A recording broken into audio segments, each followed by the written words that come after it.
The World Economic Forum predicts that by 2025, 85 million jobs will disappear. The job market is changing faster than ever. Half of entry-level white-collar jobs disappearing and 10 to 20% unemployment in the next 1 to 5 years. AI is teaching the machine, and the machine becoming smart. Each time we create a more powerful technology, we create a bigger lever for changing the world. It's close to science fiction. It is staggering. Tech has already been hit, and other industries are just months away from massive cuts.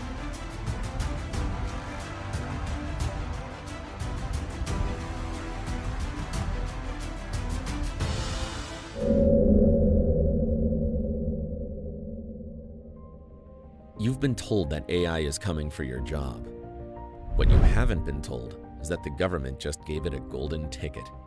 Over the last year, a quiet but massive shift has happened in the halls of power.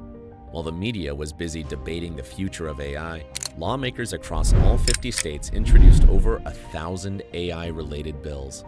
These new rules, some already law, are not what you think. They're a permission slip for the end of the traditional 9 to 5. You hear a number like 136 new AI laws and think, finally, they're putting up some guardrails. But you have to look closer. We went through the fine print, and the story isn't about protecting you. It's about giving companies a playbook. Let's be clear. This isn't one single bill. It's a messy patchwork of state laws and federal orders. In 2025 alone, lawmakers in nearly every state introduced bills to govern AI. Tonight, Governor Newsom signing into law a new AI regulation. It is the first of its kind, and the governor says lawmakers had to act to head off potential disaster. So what do these laws actually do? A few deal with things like AI in healthcare or schools, but the vast majority affecting your job focus on two things: deepfakes and transparency. For example, a new California law requires a company to tell you when you're talking to a chatbot. Illinois and Utah have similar rules. Sounds good, right? Who doesn't want transparency? But here's the devastating truth hiding in plain sight. Telling you a robot is firing you is not the same as stopping it from happening. These laws create a framework for how companies can use AI against you, not if they can. At the federal level, the message is even clearer. The current administration has actively pushed to remove barriers to AI innovation by revoking previous executive orders that were seen as slowing things down. There was even a proposal in Congress to put a 10-year freeze on states passing their own strict AI rules, which was only narrowly defeated. The goal, stated openly, is global AI dominance, and deregulation is the chosen path. Now, compare that to Europe. The EU AI Act that came into force in 2024 is much stricter, labeling AI used for hiring, firing, or promotions as high risk. This forces companies to conduct impact assessments and guarantee human oversight. But even this landmark regulation, the toughest in the world, doesn't stop the replacement itself.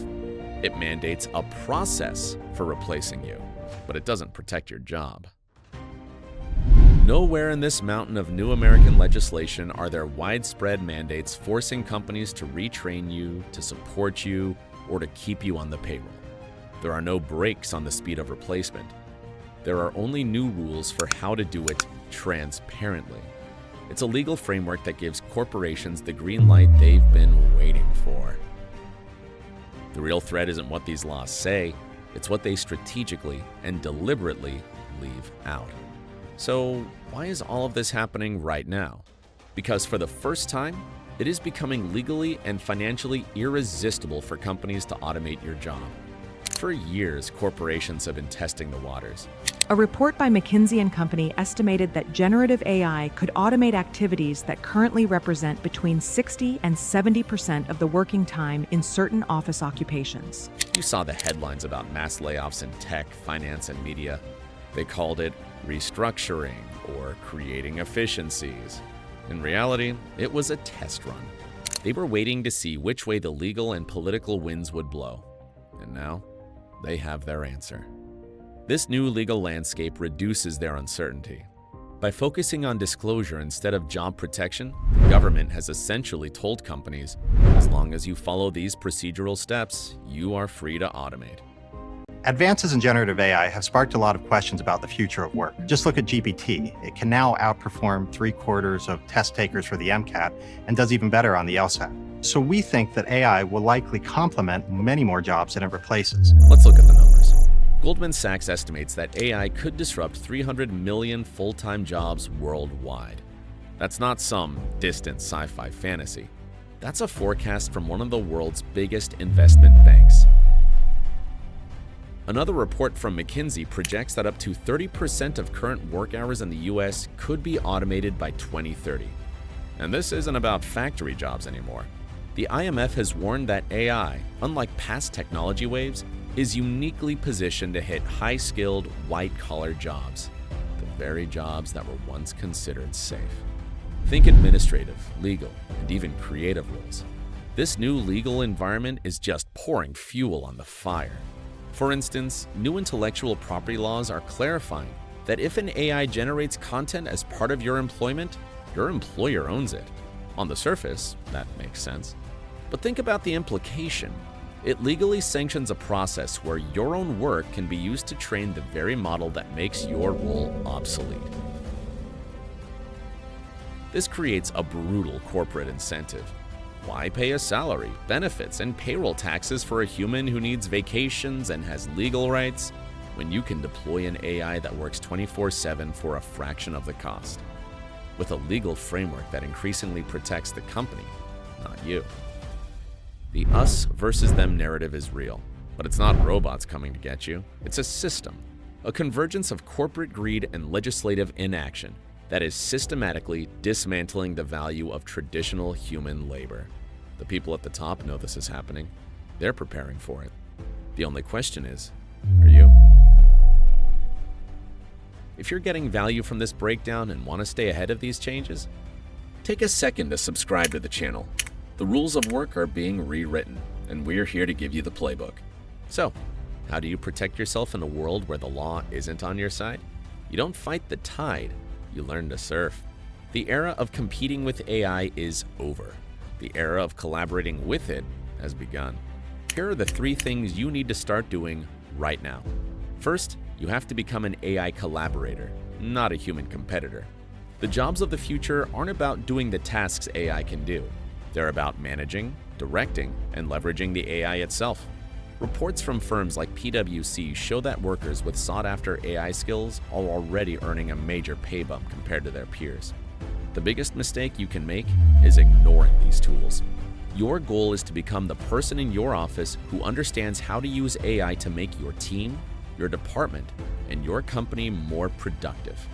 Because the person who uses AI is going to replace the person who doesn't. Second, aggressively double down on uniquely human skills.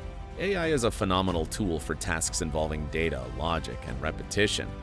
It is terrible at empathy, complex social negotiation, and true out-of-the-box creative thinking. Studies of jobs safest from automation consistently find that roles requiring high emotional intelligence, interpersonal relationships, and creativity have the lowest risk. Think therapists, choreographers, and true leaders. In a world drowning in artificial content and automated responses, the ability to build trust, show genuine empathy, and lead with vision becomes a highly paid superpower. Third, and this is the most important one, you must skill stack. Don't just learn a new skill. Stack it on top of your existing expertise. If you're an accountant, don't just be an accountant. Be the accountant who knows how to build AI-powered dashboards to spot financial fraud. If you're a graphic designer, don't just design. Be the designer who can direct a suite of generative AI tools to produce a month's worth of campaign assets in a single day. By combining your years of experience with AI proficiency, you create a unique value proposition. You become a hybrid professional who is nearly impossible to replace with an off-the-shelf algorithm. You become the bridge between the old way of working and the new. This isn't about becoming a coder. It's about transforming your current role into something more powerful. You're not starting from zero. You have years of experience and context that an AI does not. That's your advantage. Now, it's time to stack the power of AI on top of it. The old 9 to 5 is on life support, and this new legal framework isn't designed to save it. The government has created a regulatory environment that favors corporate efficiency over the job security of the individual worker. But this isn't the end of work. It's the end of work as we know it. It's a forced evolution, and it demands a response. You can be a victim of this change, or you can be the architect of your own future. The warnings are no longer whispers. They are screaming at us from economic reports and legislative documents. The choice is brutally simple. You can let yourself be replaced by AI, or you can learn how to wield it and become utterly irreplaceable. The future doesn't wait. It's time to act. To help you get started, I've put together a free, no-nonsense guide that breaks down the top 5 AI tools you need to start mastering today, no matter what your job is. This is your first step to becoming an AI collaborator. Click the link in the description below to download it right now. Don't wait. A NullFrame Labs transmission.